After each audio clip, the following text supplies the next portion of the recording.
কাঁঠালের বিচি হবে সেটা, কাঁঠাল আর খাওয়া যাবে না। এই যে বন্ধুরা এত বড় বড় রোয়া হয়েছে কাঁঠালে, নতুন গাছের কাঁঠাল আমাদের।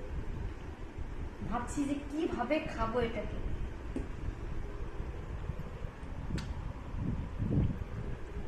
এর মধ্যে শুধু বিচি আর কিছু নাই।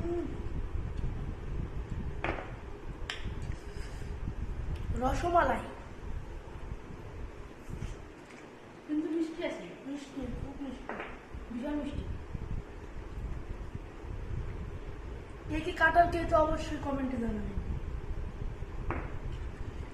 কে কে ভালোবাসে কাঁঠাল, তাহলে আমাদের উপরে চলে আসবে অনেক কাঁঠাল। অনেক কাঁঠাল হয়েছে, সেই কাঁঠাল